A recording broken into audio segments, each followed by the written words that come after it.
This is a 10-minute rant video about Iron Flame. This book was so boring. So unbelievably boring. If you have read Fourth Wing and were thinking about picking up Iron Flame, my first line of advice would be don't. If you insist, skip the first 300 pages. You're good. The first 300 pages, inconsequential nonsense. Like, seriously, nonsense. I think this is a fairly common problem, especially with the fantasy genre, where a writer will create a successful first book and then, because they feel the need to rush out the sequel so quickly, strike while the iron flame is hot, they deliver a subpar book. And this one especially, it's longer than the first one, but not in any meaningful way. It's the definition of like a bloated sequel. There's so much time spent talking about nothing, like less than nothing. So, spoiler alert, the first book ended on such a revelation. It was the big reveal that there are Venina real, they're in the world, Wyverns too. They're this huge threat that the school and the establishment has lied to all of the riders about. And you think, oh, okay, so when they get back to the academy, they're going to confront them, and it's going to lead to this huge split against, the people who want to keep it quiet and the people who want to go out and fight them and get ready for their attack. No, not at all. The first 300 pages, insane, okay? They keep the whole thing a secret, and it's the most drawn out, infuriatingly long, nothing. Like, you could play a drinking game with this book where every time Violet talks about how she doesn't want to keep secrets anymore and she doesn't want to lie to her friends, drink. By page 300, you will be so pissed. You will be just absolutely shit-faced because it is non-stop. Non-stop. And I just didn't know why. Where's the world building? Why aren't you explaining any of this? There's this book. The previous book did this as well, but it was more noticeable in this one. It really suffers from a lack of world building. There's a lot of telling and not showing, if that makes sense.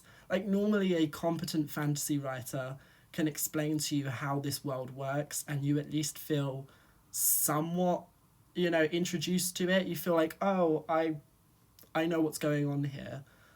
This world, absolutely not. There's so much stuff that's just left to the imagination, and I hated it.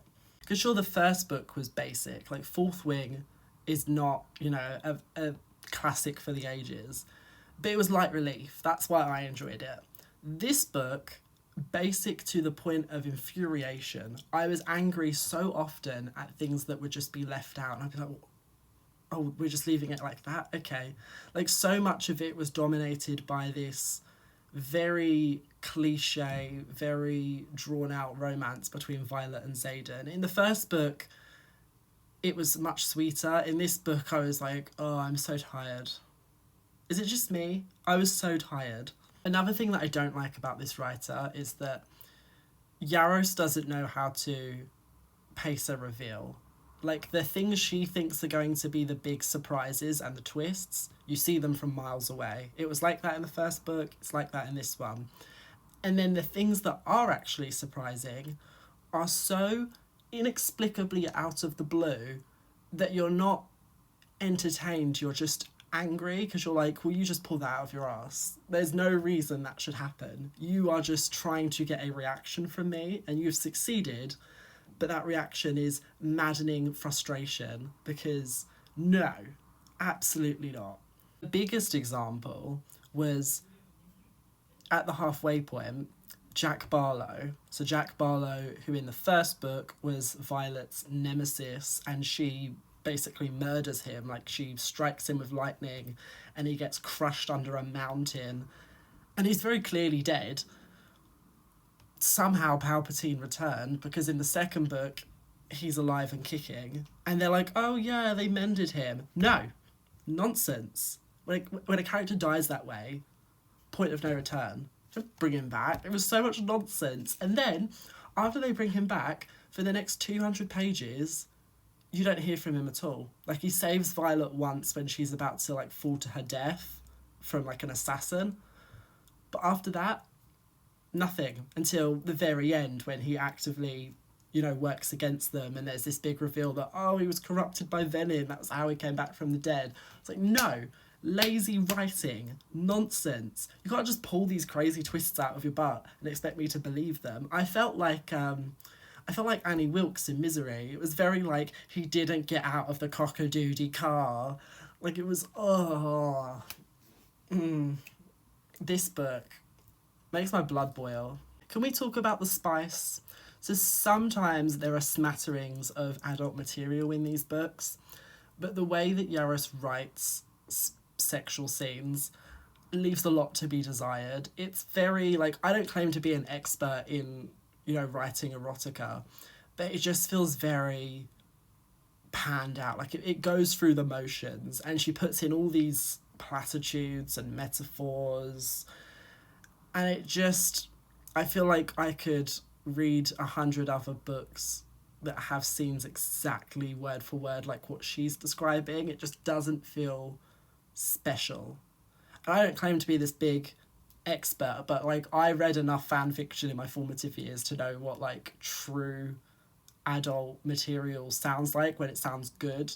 I just think, and it's weird as well because she does this transitional thing where the books are clearly meant to have YA influences, so she's not allowed to make them too explicit, but then it's this awkward in between where maybe don't include it at all then. Are these books meant to be for adults, or are they meant to be for young adults? Because there's a difference on how hard you're going to go with these, X-rated scenes. I don't know. I do think this book does a better job of covering Violet's EDS compared to the first one. I mean, it was a low bar because the first one didn't really address it at all. Strangely enough, I actually think Jasinia's deafness is handled much better in the way that all of the characters sign. That was a much nicer inclusion of a disability than what they did for the EDS. But I don't know. Neither one of them are really carried out in the most authentic way, in my opinion. I also found myself getting frustrated at the walking contradiction that is Violet Sorrengail, where Yarros feels like she can have her cake and eat it too by writing a character who's simultaneously the insecure, overlooked, scrawny, sad girl who likes books, but then she's also the special 1 in 200 years, I have 2 dragons, I can control lightning, I'm the special one. I don't like that. Pick a lane, is she the weird outcast that we're rooting for, or is she the, top of the class special, we've never seen anyone like her before? Because it just doesn't work trying to make her fit into both of those tropes.